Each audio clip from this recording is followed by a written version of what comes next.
إن الحمد لله نحمده ونستعينه ونستغفره ونؤمن به ونتوكل عليه ونعوذ بالله من شرور أنفسنا ومن سيئات أعمالنا من يهده الله فلا مضل له ومن يضلله فلا هادي له وأشهد أن لا إله إلا الله وحده لا شريك له وأشهد أن محمدا عبده ورسوله صلى الله تعالى عليه وعلى آله وصحبه أجمعين أما بعد فأعوذ بالله من الشيطان الرجيم بسم الله الرحمن الرحيم والذين آمنوا معه نورهم يسعى بين أيديهم وبأيمانهم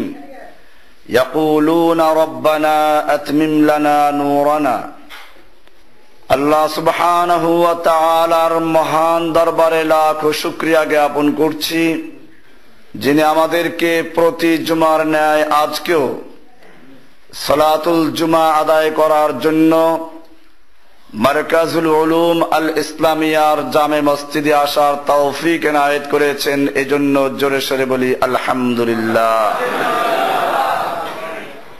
আমরা একটা সিরিজ আলোচনা পেশ করছিলাম, আল্লাহর পক্ষ থেকে মুমিনদের প্রতি ওয়াদা। এর প্রথম ওয়াদা ছিল আল্লাহ সুবহানাহু ওয়া তাআলা মুমিনদের জন্য জান্নাতের ওয়াদা করেছেন। আমরা জান্নাত সম্পর্কে আলোচনা পেশ করেছি। এই জান্নাতের আলোচনা করতে গিয়ে মূলত জাহান্নামের আলোচনাও করা হয়েছিল। এরপরে আজকের আলোচনা হচ্ছে দ্বিতীয় ওয়াদা। আল্লাহ রাব্বুল আলামিন কোরআনুল কারীমে মুমিনদের জন্য আরেকটি ওয়াদা করেছেন, তা হচ্ছে আলো। মুমিনদেরকে আল্লাহ রাব্বুল আলামিন নূর দিবেন।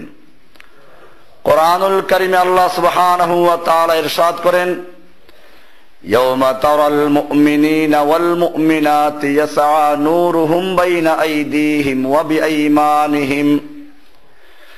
সেদিন তুমি মুমিন পুরুষ এবং মুমিন নারীদেরকে দেখতে পাবে। ইয়াসআ নূরুহুম বাইনা আইদিহিম ওয়া বিআইমানিহিম, তাদের সামনে এবং তাদের ডান পাশে তাদের নূর ছুটতে থাকবে। ইয়াসআ নূর দৌড়াতে থাকবে এবং তাদেরকে বলা হবে, বুশরাকুমুল ইয়াওমা জান্নাতুন তাজরি মিন তাহতিহাল আনহার। আজ তোমাদের জন্য সুসংবাদ হলো জান্নাত, তাজরি মিন তাহতিহাল আনহার, যার তলদেশে রয়েছে নহর সমূহ প্রবাহিত। আল্লাহ তাআলা বলছেন, যালিকা হুয়াল ফাউজুল আযীম, এটাই হচ্ছে সবচেয়ে বড় সফলতা। মুনাফিক যারা, তারাও যেহেতু মুমিনদের সঙ্গী দুনিয়াতে বসবাস করে, সালাত আদায় করে, এই মুমিনরা যখন পার হবে, বিশেষ করে পুলসিরাত জাহান্নামের উপরে থাকবে, অন্ধকার থাকবে, এ সময় মুমিনরা তাদের ঈমানের আলো দিয়ে পার হয়ে যাবে। মুনাফিকরা তখন মুমিনদেরকে উদ্দেশ্য করে বলবে, একটু দাঁড়াও, আমরা তোমাদের আলোতে আলোকিত হয়ে পার হতে চাই।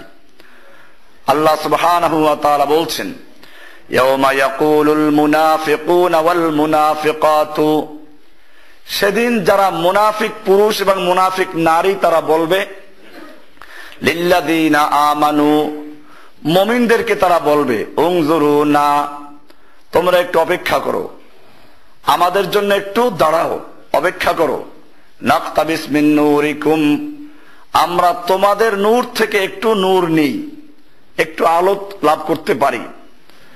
কিলা রজিউ ওয়ারাআকুম ফালতামিসু নূরা, তাদেরকে বলা হবে, ইরজিউ, তোমরা তোমাদের পিছনে ফিরে তাকাও, ফালতামিসু নূরা, পিছনের থেকে নূর তালাশ করো। এই পিছন বলতে দুনিয়াতে তোমরা যে আমল করেছো, তোমাদের ঈমান, সেখানের দিকে তাকাও, ওখান থেকে যদি তোমাদের নূর সংগ্রহ করে থাকো তাহলেই কেবলমাত্র তোমরা নূর পাবে, এছাড়া পাবে না। এই আলোচনা চলতে থাকবে। ফাদরিবা বাইনাহুম বিসুরিন লাহু, এর মধ্যেই মাঝখানে একটা পর্দা পড়ে যাবে। বাতিনুহু ফীহির রাহমাতু ওয়া যাহিরুহু মিন কিবালিহিল আযাব, আল্লাহ সুবহানাহু ওয়া তাআলা বলছেন, যার একটা দরজা থাকবে, যার ভিতর ভাগে থাকবে আল্লাহর রহমত, আর একটা দরজা থাকবে যার বাহিরে থাকবে আযাব। একটা দরজার ভিতরে থাকবে রহমত, বাহিরে থাকবে আযাব। ইউনাদুনাহুম, এবারে মুনাফিকরা ডেকে বলবে মুমিনদেরকে, আলাম নাকুম আলাম নাকুম মাকুম, আমরা কি তোমাদের সঙ্গে ছিলাম না? একসাথে আমরা চলতাম, একসাথে মসজিদে যেতাম, আমরা তো তোমাদের সঙ্গেই ছিলাম। মুমিনরা উত্তর দিবেন, কালু বালা, হ্যাঁ আমাদের সঙ্গে ছিলে ঠিকই, ওয়ালাকিন্নাকুম ফাতানতুম আনফুসাকুম ওয়া তারাব্বাসতুম ওয়ারতাবতুম, তোমরা আমাদের সঙ্গে ছিলে ঠিকই, কিন্তু তোমরা নিজেদেরকে বিপদগ্রস্ত করেছো। ফাতানতুম আনফুসাকুম ওয়া তারাব্বাসতুম, তোমরা আমাদের অমঙ্গলের অপেক্ষা করতে, কখন এরা বিপদে পড়বে। ওয়া তারাব্বাসতুম ওয়ারতাবতুম, আর তোমরা সন্দেহ পোষণ করতে। আগাররাতকুমুল আমানিয়্যু, এবং তোমাদেরকে তোমাদের আশা আকাঙ্ক্ষা প্রতারিত করেছে।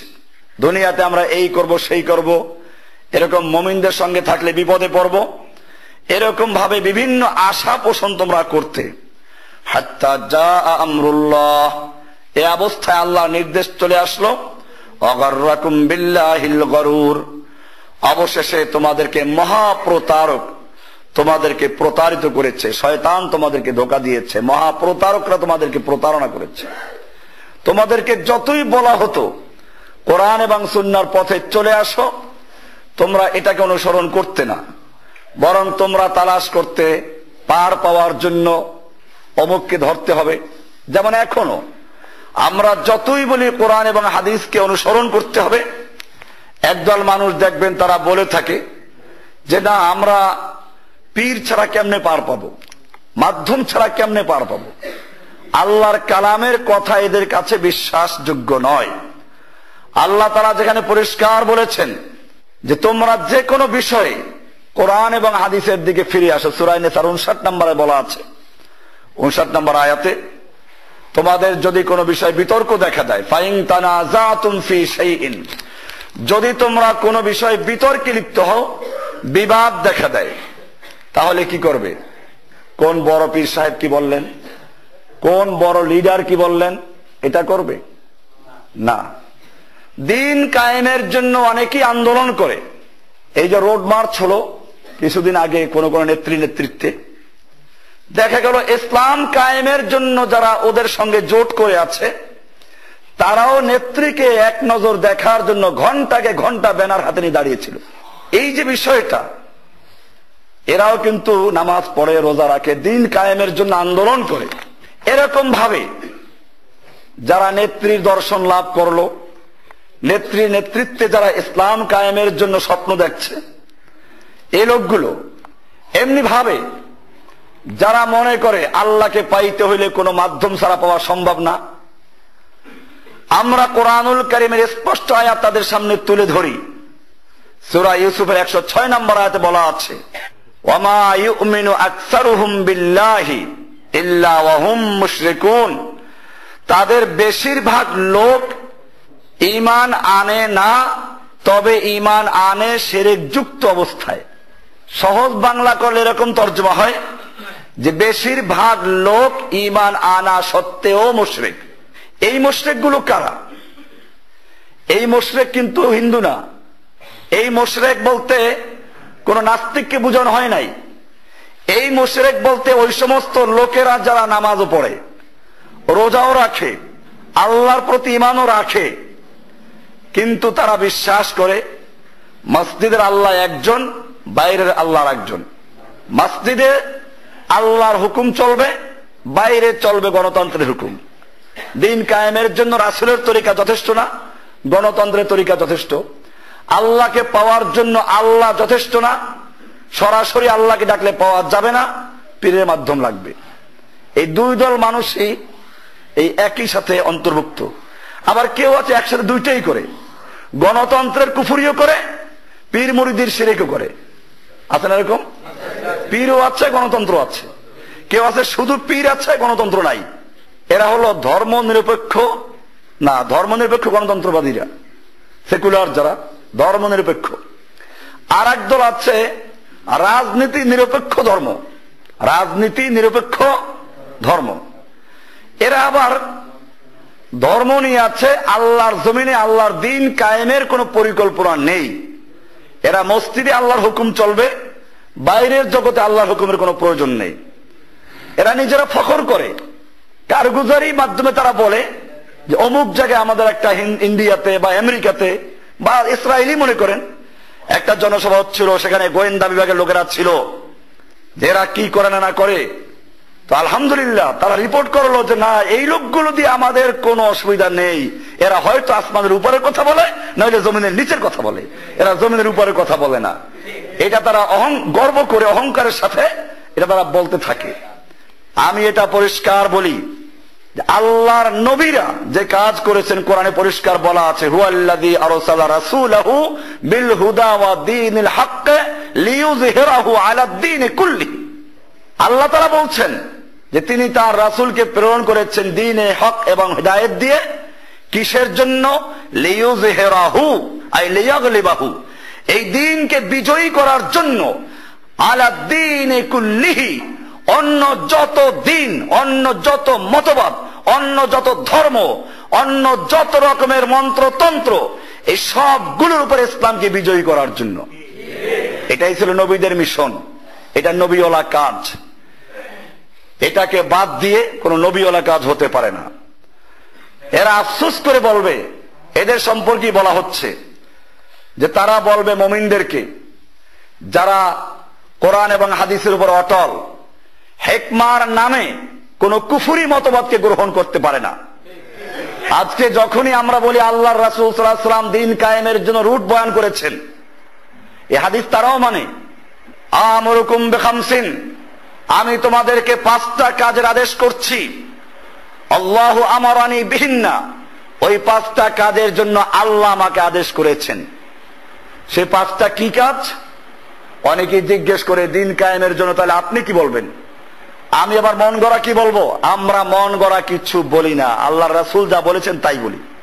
আল্লাহর রাসূল সাল্লাল্লাহু আলাইহি ওয়াসাল্লাম পরিষ্কার করে দিয়েছেন, আমি তোমাদেরকে 5টা কাজের আদেশ করছি। কয়টা কাজ?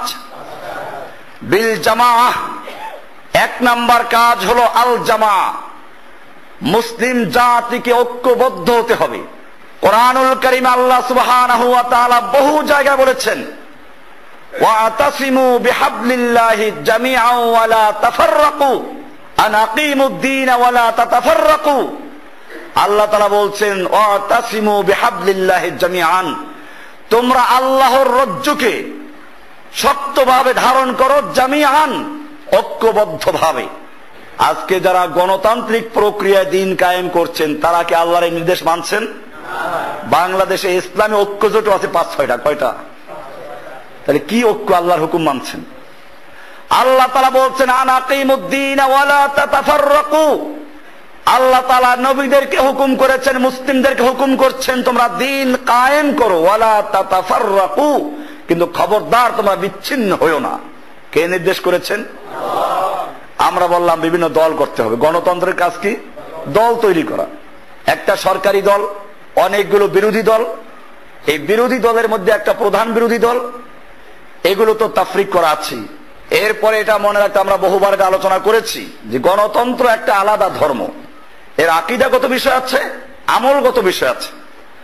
আকীদাগত বিষয় হচ্ছে গণতন্ত্রে সকল ক্ষমতার মালিক জনগণ, মাসদারুস সুলতাত জামিআন আশ-শাআব, সমস্ত ক্ষমতার মালিক জনগণ। এটা বাংলাদেশ সংবিধানের 7 লেখা আছে। আর ইসলামের সমস্ত ক্ষমতার মালিক কে? এটা আকীদাগত বিষয়। 2 নাম্বার আকীদা, মৌলিক আকীদা করে বলছি, ইসলামে আইন বিধান দেওয়ার একমাত্র মালিক কে? কোরআন বলছেন, আলা লাহুল খালকু ওয়াল আমরু, জেনে রাখো সৃষ্টি যার, আইন দেওয়ার অধিকার কেবল তারই। এখানে অন্য কোনো অধিকার নেই আল্লাহর কোন আইনকে বাতিল করে বিকল্প আইন তৈরি করার।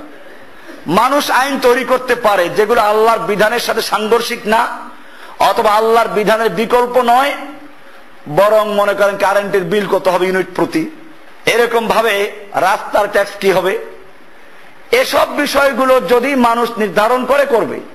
কিন্তু আল্লাহর বিধান যেখানে দেওয়া আছে সেই বিধানকে বাতিল করে অবজ্ঞা করে, অথবা এটা এই যুগে চলে না এই মনে করে, অথবা চলে তবে এটার চেয়ে মানুষের তৈরি করা আইন ভালো, এরকম যদি কোনো ব্যক্তি আকীদা পোষণ করে আর আল্লাহর বিধানকে বাতিল করে দেয়, সে মুসলমান না কাফের? সর্বসম্মতিক্রমে কাফের। সুতরাং যারা এই গণতন্ত্রের আকীদা বিশ্বাস করে, তাদের আকীদা হচ্ছে আইনের উৎস জনগণ, of the people, by the people, for the people. এমনি ভাবে গণতন্ত্রে যারা বিশ্বাসী, তারা আল্লাহর দেওয়া বিধান জিহাদকে অস্বীকার করেছে। তারা বিশ্বাস করে জিহাদ ঠিক আছে, কিন্তু এই যুগে এটা বললে আমরা পারবো না। এটা হলো অনেকের কথা, যারা ভালো তাদের। এর বাইরে যারা, তাদের কথা বাদ দিলাম। একদল তো আছে পরিষ্কার যে দ্বীনের দাওয়াতের মাধ্যমে সব লোক যদি ইমানের মেহনত করা শুরু করে দেয়, ইমানের পথে চলে আসে, তাহলে আর জিহাদ লাগবে না। এরা তো আল্লাহর নবীকে ছাড়িয়ে গেছে। কারণ আল্লাহর নবী এদের এই থিওরি বুঝেন নাই। আল্লাহর নবী জীবনে যুদ্ধ করলেন, 27টা যুদ্ধে কমান্ডারের দায়িত্ব পালন করলেন। বদরের যুদ্ধে 14 জন সাহাবী শহীদ হলেন। এরকম উহুদের যুদ্ধে 70 জন সাহাবী শহীদ হলেন। আল্লাহর নবীর নিজের দাঁত পড়ে গেল। কি খামাখা দরকার ছিল আল্লাহর নবীর এই যুদ্ধগুলো করার? যদি দাওয়াতের মাধ্যমে সব হেদায়েত পেয়ে যেত, তাহলে তো এইগুলো করার দরকার ছিল না। আল্লাহর নবী এই থিওরি বুঝেন নাই, এটা মনে রাখতে হবে। ইহুদি খ্রিস্টানেরা বোমা হামলা করে ইসলামের যে ক্ষতি না করেছে, তার চেয়ে বেশি ক্ষতি করেছে এই লোকগুলো, যারা ইসলামের যুবকদের থেকে জিহাদের প্রেরণা নষ্ট করে দিয়েছে। ভাইরা আমার, আপনারা জানেন ইরাকে হামলা করেছে। ইরাকে আল কায়দার কোনো খোঁজ খবর ছিল না। আমেরিকা যখন ইরাকে হামলা করলো, ইরাকের ঘরে ঘরে আল কায়দা তৈরি হয়ে গেছে, ঠিক কিনা? ঠিক এরকম ভাবে দুনিয়ার মানুষ জিহাদ ভুলে গিয়েছিল। কুফফাররা যখন মুসলিমদের দেশে বোমা হামলা করলো, তখন আবার মুসলিমরা কোরআন তালাশ করতে লাগলো। কোরআন বলো, আমাদেরকে নির্যাতন করা হচ্ছে, আমাদের মা বোনদেরকে ধর্ষণ করা হচ্ছে, আমাদের শিশুদের বুককে ঝাঁঝরা করে দেওয়া হচ্ছে, তোমার কাছে কোনো সমাধান আছে কি?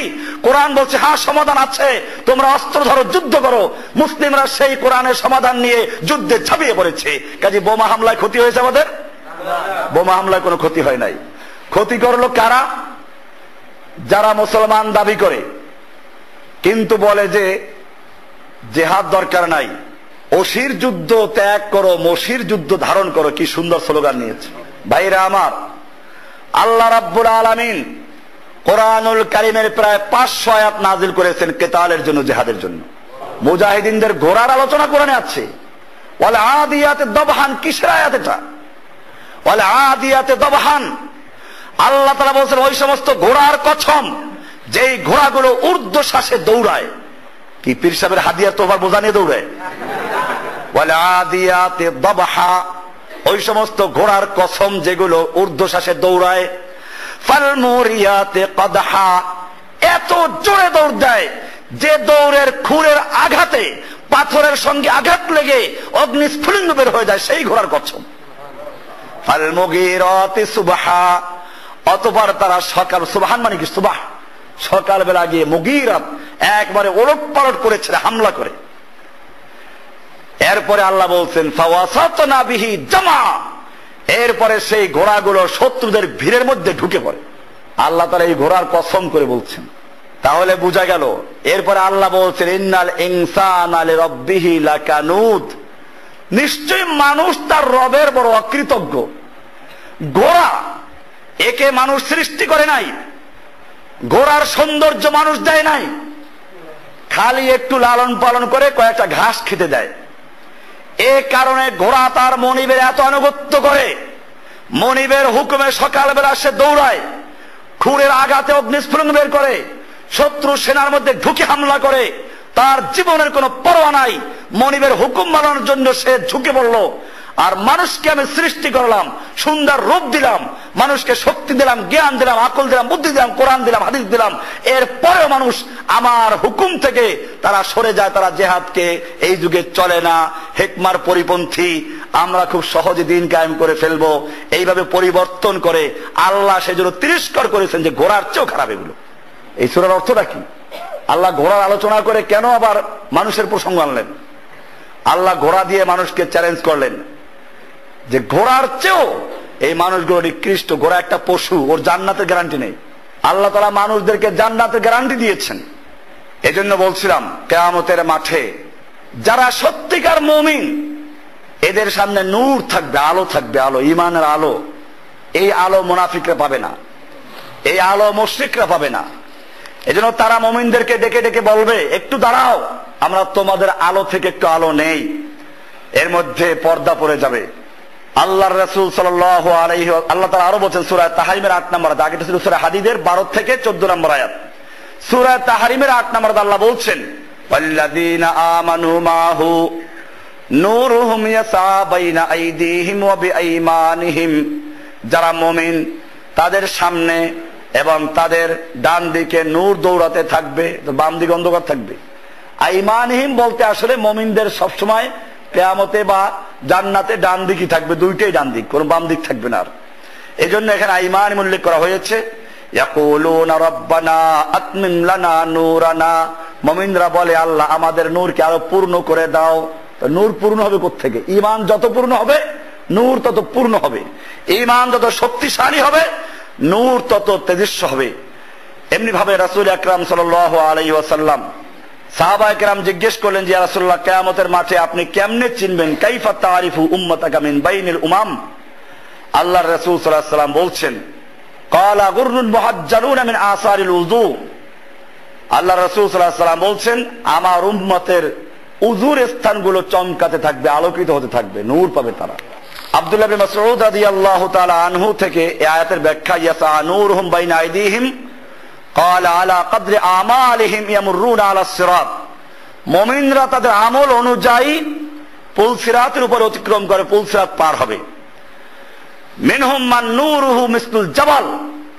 কারো নূর হবে, আলো হবে পাহাড় সমতুল্য। ওয়া মিনহুম মান নূরুহু মিসলুন নাখলা। কারো নূর হবে একটা খেজুর গাছের সমান। আবার কারো মান নূরুহু মিসলুর রাজুলিল কায়েম। কারো নূর হবে একজন লোক দাঁড়ালে যে পরিমাণ এতটুকু। ওয়া আদনাহুম নূরাম মান নূরুহু ফি ইবহামিহি। সবচেয়ে কম আলো যে ব্যক্তি পাবে তা হচ্ছে এই যার ইবহাম, এই আঙ্গুলে নূর থাকবে। মাররাতান ইয়াত্তাকিদু ওয়া মাররাতান ইয়াতফাউ। একবার জ্বলবে, একবার নিভে যাবে, এরকম সামান্য আলো সে পাবে। এভাবে মুমিনরা পার হবে। যারা কাফের, যারা ভালো আমল করে, আমাদের সমাজে অনেক আছে, অনেক পীরদের আকীদা, দেওয়ানবাগী পীরের বইতেও আছে, মাইজ ভান্ডারের বইতেও আছে, এবং ওই যে আত্মশিল্পীর এদের বইতেও আছে। আমি এগুলো লিখতেছি, বলতে একটা বই, পীর মির্জুর একটা বই বের হচ্ছে ইনশাআল্লাহ। তো এটার মধ্যে এই বিষয়গুলো আনার দলিল সহ এদের বইতে পরিষ্কার লেখা আছে যে পরকালে মুক্তির জন্য ইসলাম গ্রহণ করা দরকার নাই। তারা এগুলো লিখে দিয়েছে, এটা পরিষ্কার। আল্লাহ সুবহানাহু ওয়া তাআলা কোরআনে জানিয়ে দিয়েছেন, ইন্নাদ-দীনা ইনদাল্লাহিল ইসলাম। আল্লাহর কাছে একমাত্র শুধুমাত্র গ্রহণযোগ্য দিন হচ্ছে ইসলাম। ছাড়া অন্য কোন ধর্ম, অন্য কোন মতবাদ, অন্য কোন তন্ত্র মন্ত্র চলবে না। এর মধ্যে পরিষ্কার গণতন্ত্র ইসলামের বাইরে, ঠিক কিনা? কাজে ইসলাম ছাড়া ইহুদি হোক, খ্রিস্টান হোক, বৌদ্ধ হোক, এরা যেমন ইসলামের বাইরে, ঠিক তেমনি ভাবে যারা গণতন্ত্রকে দুনিয়ার মুক্তির জন্য একমাত্র পথ মনে করে, তারাও ইসলামের বাইরে। কারণ গণতন্ত্রের মধ্যে আরেকটা জিনিস বলছিলাম, এরা সংখ্যাগরিষ্ঠ রায়কে অনুসরণ করে। আর কোরআনে আল্লাহ তাআলা পরিষ্কার জানিয়ে দিয়েছেন, ওয়াইন তুতি আকসারা মান ফিল আরদি। হে নবী, আপনি যদি দুনিয়ার যারা পৃথিবীতে বসবাস করছে এদের সংখ্যাগরিষ্ঠ আকসারের রায়ের অনুসরণ করেন, ইউদিল্লুকা আন সাবিলিল্লাহ, তাহলে তারা আপনাকে আল্লাহর রাস্তা থেকে গোমরাহ করে ফেলবে, আল্লাহর রাস্তা থেকে আপনাকে পথভ্রষ্ট করে ফেলবে, বিভ্রান্ত করে ফেলবে। কারণ কি? আল্লাহ বলছেন, ওয়াইনহুম ইল্লা ইয়াত্তাবিউনা ইল্লা যান্না। বেশিরভাগ লোকেরা তারা অনুমান করে, অনুমানের আনুগত্য করে। ওয়াইনহুম ইল্লা ইয়াখরুসুন। বেশিরভাগ লোকেরা আন্দাজ করে কথা বলে, তারা আন্দাজে কাজ করে। আল্লাহ তাআলা এই জন্য কোরআনুল কারীমে বারবার এটা প্রতিবাদ করেছেন। এরকম ভাবে আল্লাহ সুবহানাহু ওয়া তাআলা মুমিনদেরকে পরিষ্কার করে দিয়েছেন পরকালে মুক্তির জন্য ইসলাম ছাড়া অন্য কোন তন্ত্র মন্ত্র চলবে না। এটাকে দুই দল লোকে পরিবর্তন করেছে, একদল তো গণতন্ত্রীরা, আর একদিকে হচ্ছে পীরেরা। পরকালে মুক্তির জন্য ইসলাম গ্রহণ করা দরকার নেই, এদের দরবারে মুড়ি ধরেই চলবে, এরা পার করে নিয়ে যাবে। আল্লাহ রাব্বুল আলামিন কোরআনে পরিষ্কার বলে দিয়েছেন, ওমাই ইয়াবতাগি গায়রাল ইসলামি দীনান ফালাই ইউকবালা মিনহু ওয়া হুয়া ফিল আখিরাতি মিনাল খাসিরিন। যে ব্যক্তি ইসলাম ছাড়া অন্য কোন দিন তালাশ করে, ওমাই ইয়াবতাগি গায়রাল ইসলামি দীনান, যে ব্যক্তি ইসলাম ছাড়া অন্য কোন দিন তালাশ করে, ফালাই ইউকবালা মিনহু, আল্লাহ বলছেন তার থেকে কিছুই গ্রহণযোগ্য হবে না, তা গ্রহণ করা হবে না। ওয়া ফিল আখিরাতি মিনাল খাসিরিন, সে আখিরাতে ক্ষতিগ্রস্ত লোকদের অন্তর্ভুক্ত হবে, সে জাহান্নামীদের অন্তর্ভুক্ত হবে। অনেকে মনে মনে ভাবে যে কাফেররা অনেক ভালো আমল করে, হাসপাতাল দেয়, দান খয়রাত করে। এসব করে যদি পরকালে মুক্তি পাওয়া যেত তাহলে একটা লোক নাজাত পেত, সে নামটার নাম আবু তালেব। তার নাম কি? যে লোকটা আল্লাহর নবীর জন্য বাতিজা হিসেবে সবই করেছে, নবী হিসেবে না। আল্লাহ রাব্বুল আলামিন কোরআনুল কারীমে সূরা নূরের 39-40 নম্বর আয়াতে বলছেন, আল্লাযীনা কাফারু আমালুহুম কাসারাবিন বিকিআতিন ইয়াহসাবুহু যামআনু মাআ। নিশ্চয় যারা কাফের তাদের সমস্ত আমলের দৃষ্টান্ত হচ্ছে, আল্লাহ বলছেন কাসারাবিন বিকিআতিন, মরুভূমিতে দূরের থেকে তাকালে বালুর উপরে যেমন পানি থই থই করে মনে হচ্ছে দেখা যায়, ঠিক কাফেরদের আমলগুলো এরকম। ইয়াহসাবুহু যামআনু মাআ, তৃষ্ণার্ত লোকেরা এটাকে পানি মনে করে। হাত্তা ইযা জাআহু, কিন্তু যখন সে পানি মনে করে সেখানে দৌড়ে গেল, সেখানে গিয়ে লাম ইয়াজিদহু শাইআ, কিছুই সে পাইল না, সে পানি পায় না, আরো তার ক্লান্তি বাড়লো। আল্লাহ তাআলা এরকম উদাহরণ দিয়ে পরিষ্কার করে দিলেন যে যারা কাফের তাদের যত আমল আছে সবগুলো অবস্থা হবে। এরপরে আল্লাহ তাআলা বলছেন ওয়াজাদাল্লাহা ইনদাহু, আর সেখানে তারা আল্লাহকে দেখতে পাবে। ওয়াজাদাল্লাহা ইনদাহু ফাওয়াফাহু হিসাবাহু, আল্লাহ তাআলা তার সম্পূর্ণ হিসাবকে চুকিয়ে দিবেন, পরিপূর্ণ করে দিবেন। ওয়াল্লাহু সারিউল হিসাব, আল্লাহ তাআলা অতি দ্রুত হিসাব গ্রহণকারী। এরপরে আল্লাহ তাআলা এই লোকদের আরেকটা দৃষ্টান্ত দিয়েছেন, আও কাযুলুমাতিন ফি বাহরিন লুজ্জি ইয়াগশাহু মাওজুন মিন ফাওকিহি সাহাবুন। আল্লাহ তাআলা বলছেন যে তাদের আমল সমূহের আরেকটা দৃষ্টান্ত হচ্ছে এরকম, গভীর সমুদ্রে ঘনীভূত অন্ধকারের মতো। এক তো সমুদ্র, এরপরে আবার অন্ধকার, এরপরে আবার সেই অন্ধকারের মধ্যে আছে যাকে আচ্ছন্ন করেছে ঢেউয়ের উপরে ঢেউ, তার উপরে মেঘমালা। এক তো ঢেউ, তারপর উপরে মেঘ, প্রচন্ড বৃষ্টি, গভীর উত্তাল সমুদ্র। আল্লাহ তাআলা বলছেন সাহাব মিন ফাওকিহি সাহাব, উপরে আছে মেঘমালা। যুলুমাতুন বাদুহা ফাওকা বাদিন, এত অন্ধকার যে একের চেয়ে আরেক অন্ধকার বেশি।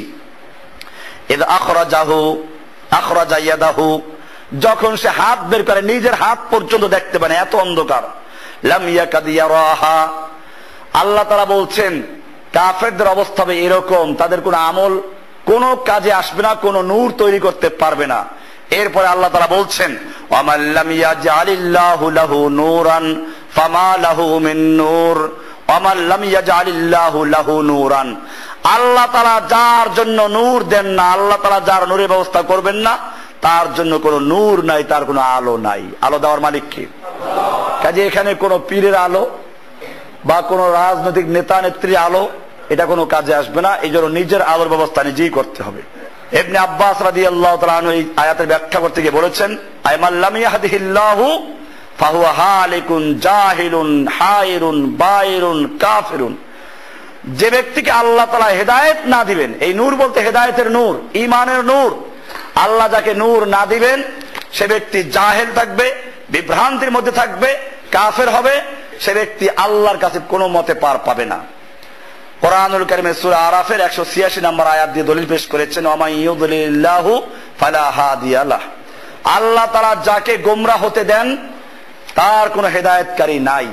মানুষ যখন গোমরাহ হতে চায় আল্লাহ তাকে গোমরাহ হওয়ার সুযোগ দিয়ে দেন, আর যারা হেদায়েত পেতে চায় আল্লাহ তাদেরকে হেদায়েত করেন।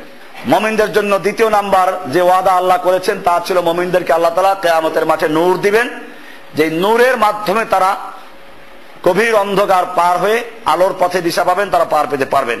3 নম্বর ওয়াদা মুমিনদের সঙ্গে আল্লাহ তাআলার, তা হচ্ছে আল্লাহর সান্নিধ্য, আল্লাহর নৈকট্য। আল্লাহ তাআলা সূরা আনফালের 19 নম্বর আয়াতে বলছেন, ওয়া আন্নাল্লাহা মাআল মুমিনিন, নিশ্চয় আল্লাহ তাআলা মুমিনদের সঙ্গে আছেন।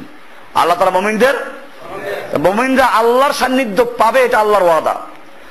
আল্লাহ রাব্বুল আলামিন কোরআনুল কারীমে পরিষ্কার জানিয়ে দিয়েছেন, হযরতে মূসা আলাইহিস সালাতু ওয়াস সালাম যখন ফিরআউনের কাছে গেলেন, আল্লাহ তাআলা হুকুম দিলেন। সূরা তাহার 43 নম্বর আয়াত থেকে 46 পর্যন্ত আয়াতে বর্ণিত আছে, ইযহাবা ইলা ফিরআউনা ইন্নাহু তাগা। মূসা আলাইহিস সালামকে আল্লাহ বলেন যে তুমি এবং তোমার ভাই দুজন ফিরআউনের কাছে যাও, নিশ্চয়ই সে সীমা লঙ্ঘন করেছে, তগা করেছে। ফাকুলা লাহু কাওলান লায়্যিনান, তোমরা তার সাথে গিয়ে নরম ভাবে কথা বলো। লাআল্লাহু ইয়াতাযাক্কারু আও ইয়াখশা, হয়তো সে উপদেশ গ্রহণ করবে অথবা ভয় করবে। ক্বালা রাব্বানা ইন্নানা নাখাফু আন ইয়াফরুতা আলাইনা, তারা দুজনে বলল যে আল্লাহ, আমরা তো ভয় করছি যে সে আমাদের উপরে বাড়াবাড়ি করে কিনা অথবা সীমা লঙ্ঘন করবে কিনা। ক্বালা লা তাখাফা, আল্লাহ তাআলা বললেন লা তাখাফা, তোমরা ভয় করো না। ইন্নানি মাআকুমা, নিশ্চয় আমি তোমাদের সঙ্গে আছি। আসমাউ ওয়া আরা, আমি সবকিছু শুনি এবং দেখি। এখানে আরো একটা বিষয় পরিষ্কার হয়ে গেল, আল্লাহ তাআলা সাথে আছেন, তার মানে কি আল্লাহর সাহায্য আমাদের সাথে থাকবে, ঠিক কিনা? এই আয়াতগুলো দিয়ে আবার আরেক দল গেছে আরেক দিকে। বান্দা ইবাদত করতে করতে আল্লাহর সঙ্গে একাকার হয়ে যায়, মিশে যায়, যেরকম ভাবে পানির সাথে চিনি মিশে যায়। এটা একটা শিরক আকীদা। ওমা কদারুল্লাহ হাক্কা কাদরিহি, তারা আল্লাহকে যথাযথভাবে আল্লাহর মূল্যায়ন করতে পারে নাই। বান্দা আল্লাহর সঙ্গে মিশে যায়। এটা সুফিদের যতগুলো তরিকা আছে, এখন বাংলাদেশে এই বক্তব্য আমি দেওয়ার পরে প্রত্যেকটা মাহফিলে এই বিষয় ছাড়া আর কোন এখন ওয়াজ নাই। সব জায়গায় কেমনে মনসুর হাল্লাজ আল্লাহর সঙ্গে মিশে গেছে এটা প্রমাণ করবে, সেজন্য ওয়াজের মৌজুই পাল্টে গেছে। ভাইরা আমার, এটা কোরআনের পরিষ্কার বিষয়, কোন মানুষ আল্লাহর সঙ্গে মিশে যেতে পারে না। আল্লাহ হচ্ছেন খালেক, স্রষ্টা, মানুষ হচ্ছে মাখলুক, সৃষ্টি। আল্লাহ হচ্ছেন মাবুদ, বান্দা হচ্ছে আব্দ, গোলাম। গোলাম আর মাবুদ সম্পূর্ণ একাকার হতে পারে না।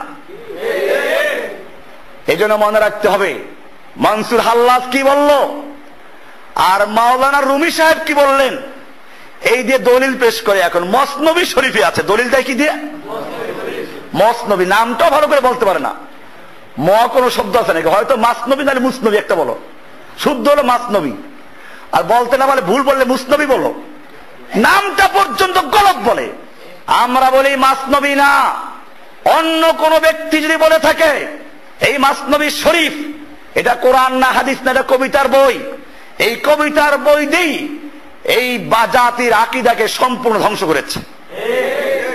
মাসনবীতে লিখে দিয়েছে আল্লাহর সঙ্গে বান্দা একাকার হয়ে যায়, যেরকম ভাবে কি হয় স্বচ্ছ পানির সঙ্গে শরাব মিলে যায়। ভাইরা আমার, আয়াতগুলো দিয়ে মানুষকে বিভ্রান্ত করে। আল্লাহ তাআলা পরিষ্কার বলে দিলেন, ক্বালা লা তাখাফা, হে মূসা তুমি এবং হারুন ভয় করো না। ইন্নানি মাআকুমা, নিশ্চয় আমি তোমাদের সঙ্গে আছি। এটার মানে কি আল্লাহ তাআলা মূসা আর হারুনের সঙ্গে মিশে একাকার হয়ে গেছেন? আল্লাহ নিজেই বলে দিয়েছেন আসমাউ ওয়া আরা। এই বিভ্রান্তির মধ্যে কেউ না থাকো যে আমি তোমার সঙ্গে মিশে গেছি, আমার সাহায্য, আমার নুসরত তোমার সঙ্গে থাকবে, আমি সব কিছু দেখি এবং সব শুনি। জোরে বলো সুবহানাল্লাহ। আমি আলোচনা করছিলাম যে মুমিনরা আল্লাহর সান্নিধ্য পায়, সে বিষয়টা, এটা একটা আল্লাহর নুসরত।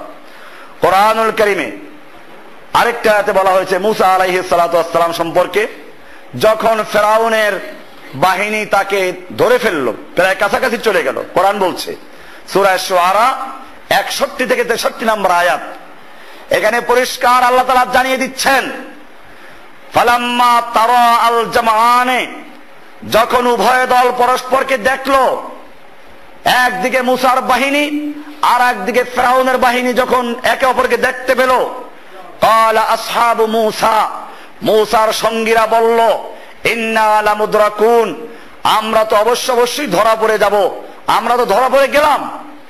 আমাদের লোকেরা যেরকম ভয় পায়, আল্লাহ কেন বয়ান করেছেন এগুলো? বর্তমানেও আমরা তো ধরে পড়ে গেলাম, আমরা তো শেষ হয়ে গেলাম, আমাদের হিকমা অবলম্বন করা দরকার। হিকমার কথা আল্লাহ বলেছেন কোরআনে, সেই হিকমা সাহাবায়ে কেরাম বুঝেন নাই? আমরা কি মানুষদের তৈরি করা হিকমা গ্রহণ করব, না আল্লাহর নবী এবং সাহাবায়ে কেরাম হিকমা যা করেছেন তা গ্রহণ করব? কোনটা? এটা পরিষ্কার মনে রাখতে হবে। হিকমার মানে এই নয় যে দুশমনদেরকে রাস্তা খালি করে দাও। হিকমার মানে এই নয় যে ইহুদি খ্রিস্টানরা মুসলিমদেরকে হত্যা করে এরপরে তাদের মুখে পেশাব করে দিবে আর এরপরে মুসলিম জাতি তা বরদাস্ত করে মেনে নিবে। এটার নাম কি হিকমা? আল্লাহ নবী তা করেছিলেন? এই কথাগুলো বললেই খেপে যায়।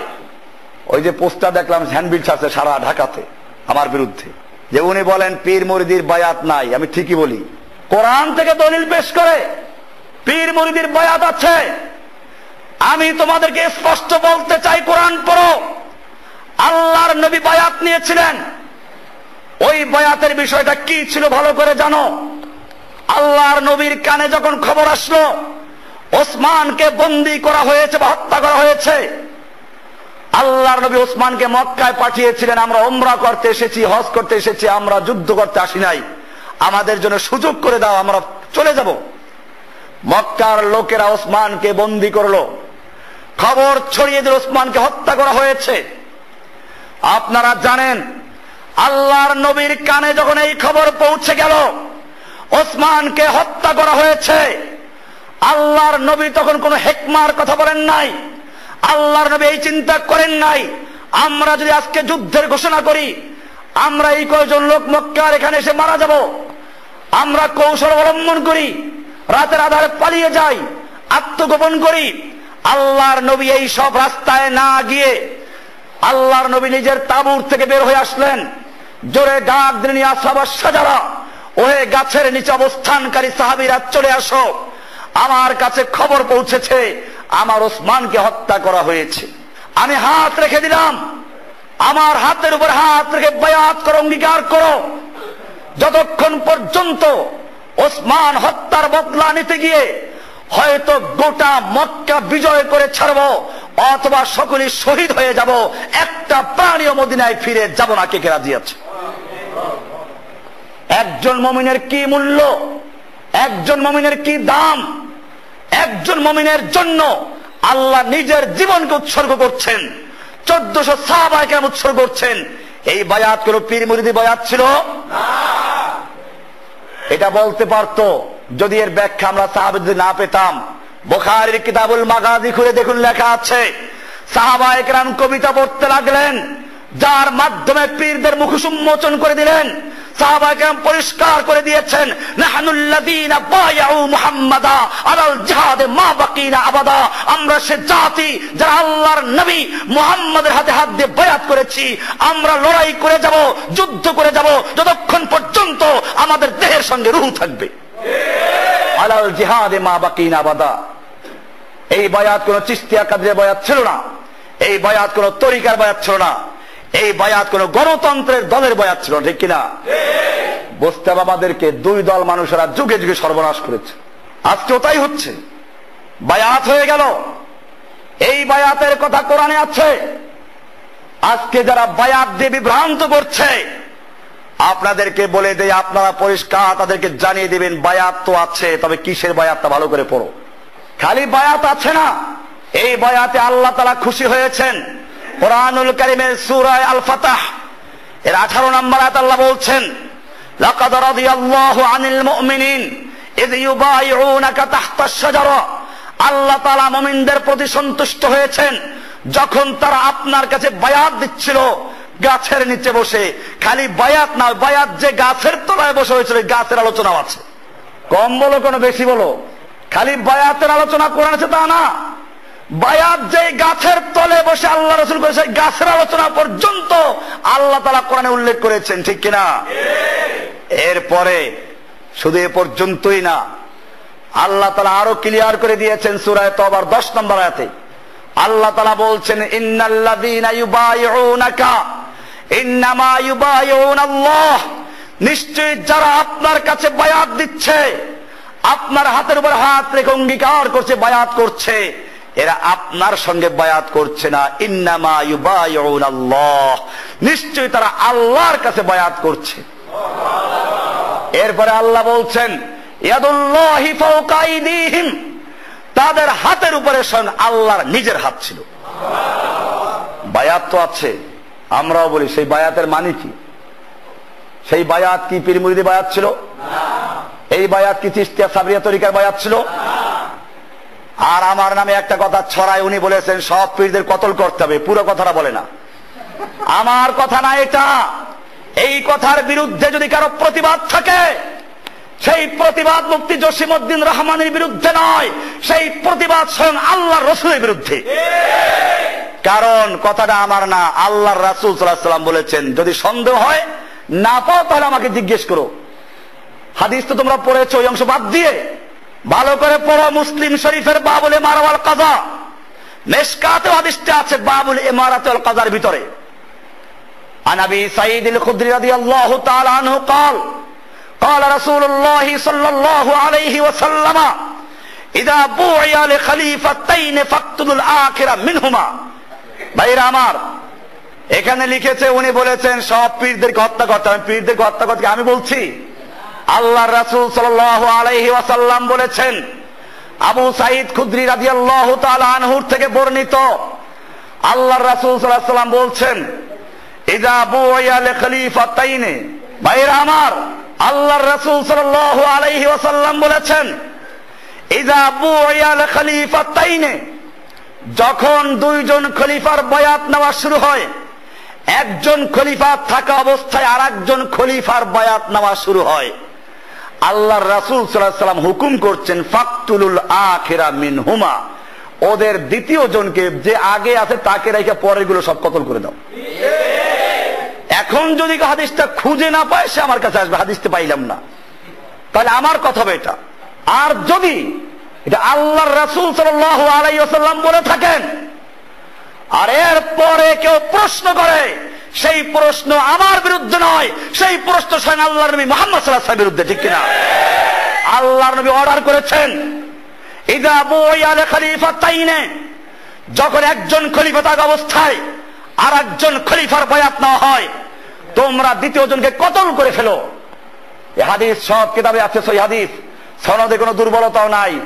আর এরা লিখে দিয়েছে, মুসলিম জাহানের খলিফা থাকবে একজন।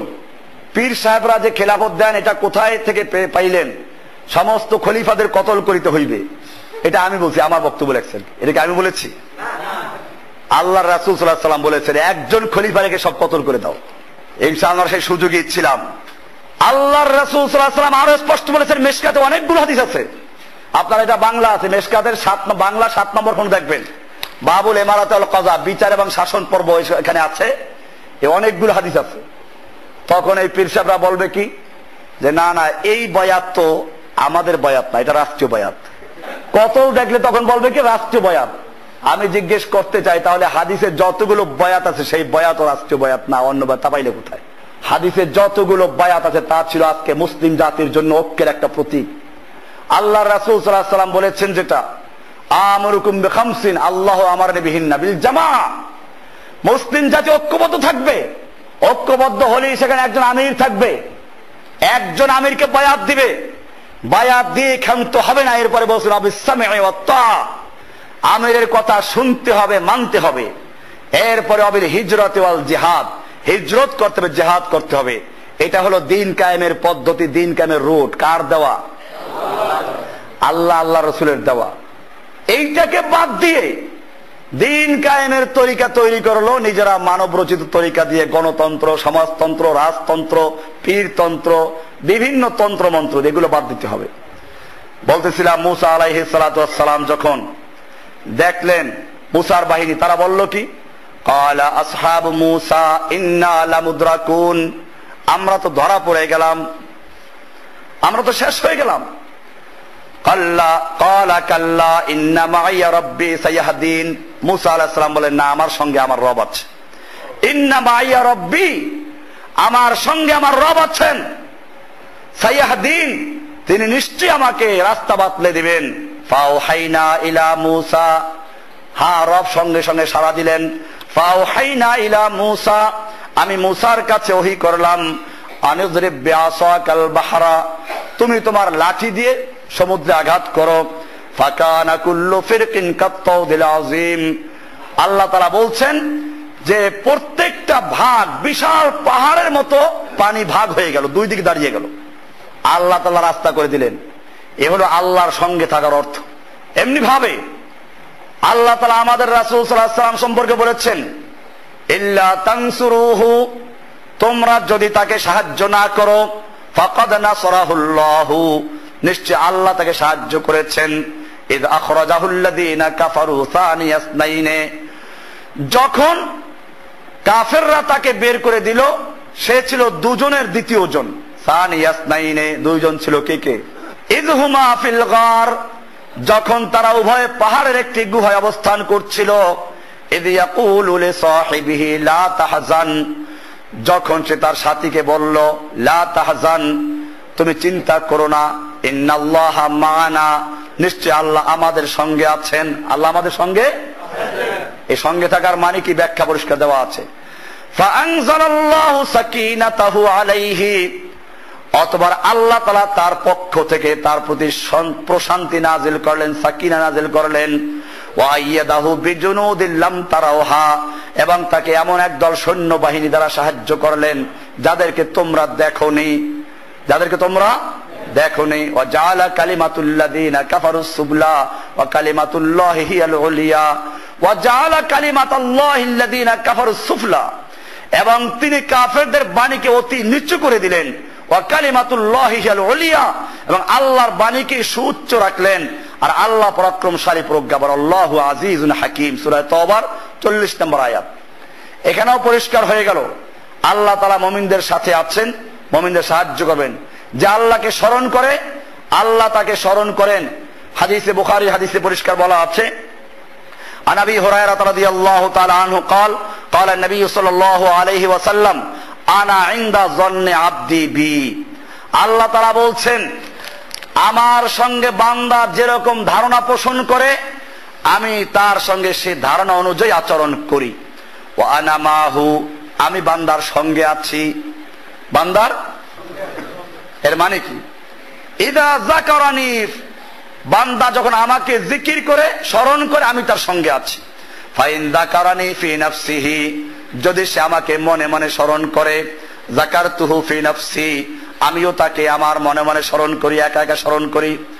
ওয়াইন যাকারানি ফি মালাইন, আর যদি সে মজলিসে আমাকে স্মরণ করে, আলোচনা করে। জিকিরের বিভিন্ন অর্থ আসে।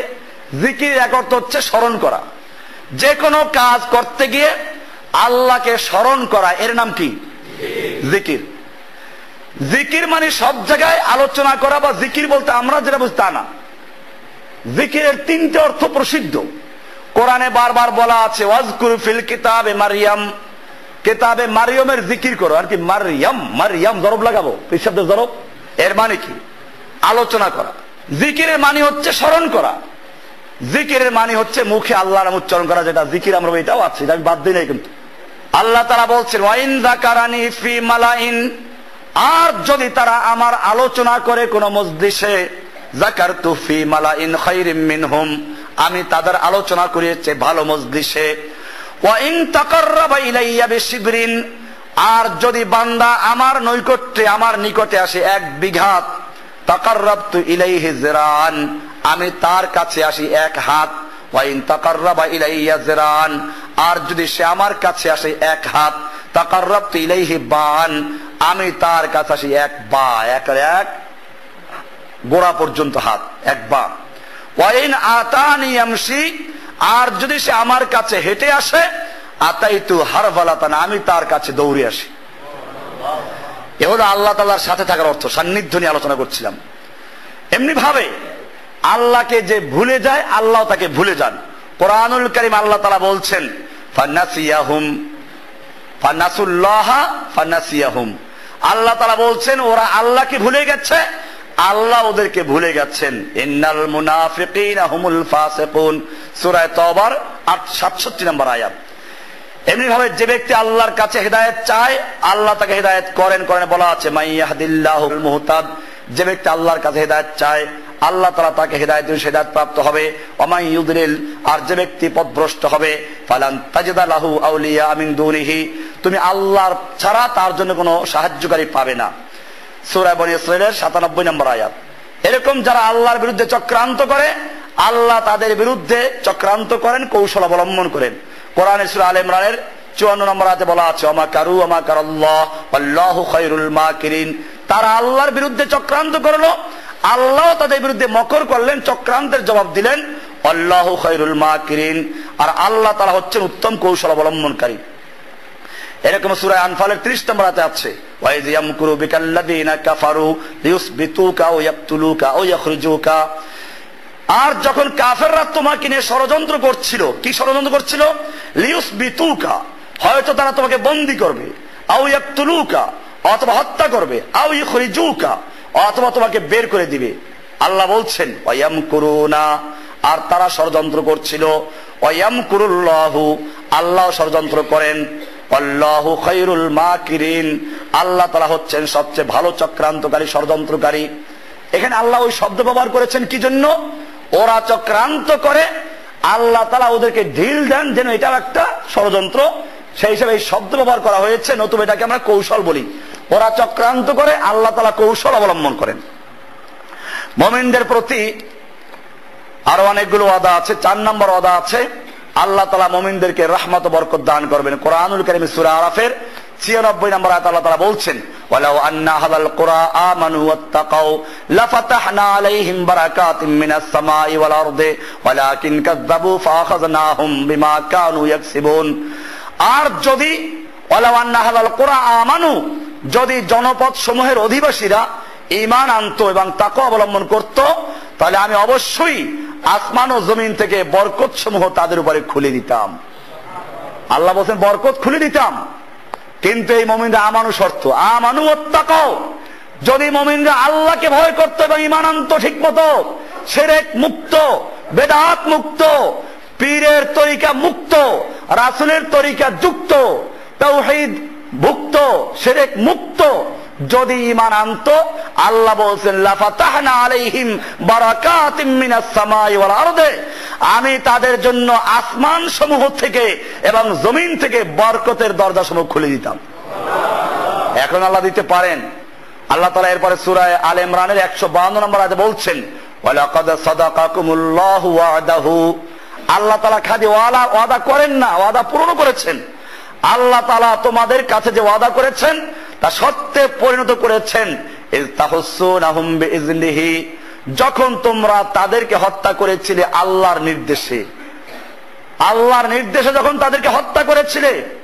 হাত্তা ইযা ফাশিলতুম ওয়া তানাযাতুম ফিল আরদি ওয়া আসাইতুম মিন বাদি মা আরাকুম মা তুহিব্বুনা মিনকুম, এরপরে অবশেষে যখন তোমরা দুর্বল হয়ে গেলে এবং নির্দেশ সম্পর্কে বিভেদ করলে, আমাদের এখন সময় হয় নাই, ঈমানের মেহনত করতে হবে, আমাদের গণতান্ত্রিক প্রক্রিয়া আগাতে হবে, এরকম বিভিন্ন লাইন যখন তোমরা চলে গেলে, বিবাদ করলে, আর তোমরা অবাধ্য হলে, তোমরা যা ভালোবাসতে তা তোমাদেরকে দেওয়া দেখানোর পরে, তোমরা ভালোবাসতে আল্লাহর রাস্তায় জীবন দেওয়া, এটাকে দেখানোর পরে যখন তোমরা ফিরে গেলে, আল্লাহ তাআলা বলছেন ওয়ামিনকুম মান ইউরিদুল আখিরা, তোমাদের মধ্যে কেউ আছে দুনিয়া চায়, মান ইউরিদুদ দুনিয়া, ওয়ামিনকুম মান ইউরিদুল আখিরা, তোমাদের মধ্যে কেউ চায় আখিরাত।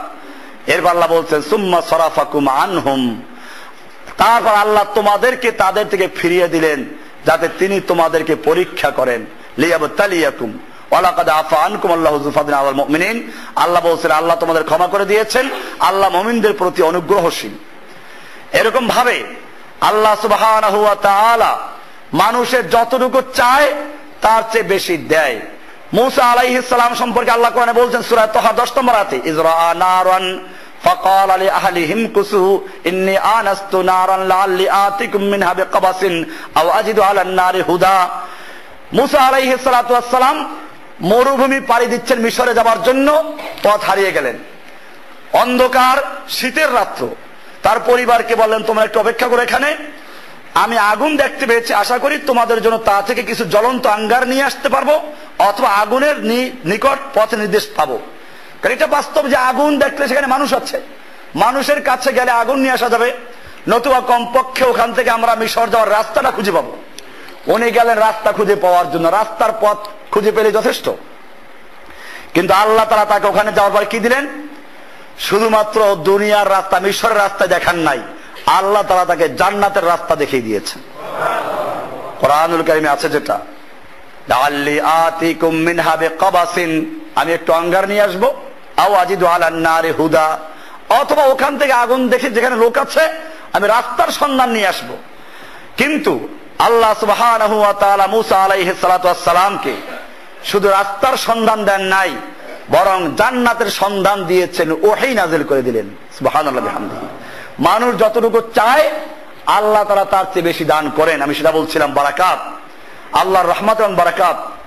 আল্লাহর রাসূল সাল্লাল্লাহু আলাইহি ওয়াসাল্লাম বদরের যুদ্ধের জন্য বের হয়েছিলেন না, বের হলেন মক্কার একদল ব্যবসায়ীরা ব্যবসা করতে গেছে, লাভ যা হবে তা দিয়ে তারা মদিনায় হামলা করবে, অস্ত্র কিনবে।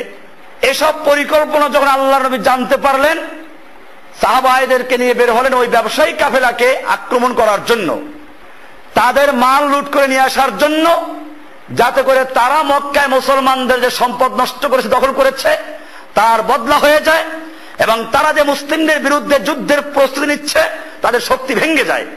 বোঝা গেল যদি মুসলিম জাতির উপর হামলা করার জন্য মুসলিমদেরকেও আত্মসাৎ করে সম্পদ নষ্ট করে, তাদের যে কোনো সম্পদ মুসলিমরা দখল করতে পারবে, ঠিক কিনা? এখানে মাসলা জিজ্ঞেস করার কোনো সুযোগ নেই। কারণ আল্লাহর নবী সাল্লাল্লাহু আলাইহি ওয়াসাল্লাম যে কাফেলার উপর আক্রমণ করেছিলেন, আক্রমণ করতে গিয়েছিলেন, এই কাফেলা কি মক্কায় হামলা, মদিনায় হামলা করেছিল? এরা ব্যবসা করতে গিয়েছিল, কিন্তু উদ্দেশ্য ছিল এই ব্যবসার দ্বারা যে টাকা পয়সা অর্জন হবে তা দিয়ে অস্ত্র কিনে আমরা যুদ্ধ করব, মদিনায় হামলা করব। তারা মুসলিমদেরকে যারা হিজরত করেছিল তাদের সম্পদগুলো জোর করে রেখে দিয়েছিল, এরকম ভাবে তাদের বাড়িঘরগুলো দখল করেছিল। আল্লাহর নবী ইচ্ছে করলেন এই কুফফারদের সম্পদকে দখল করার জন্য, হামলা করার জন্য।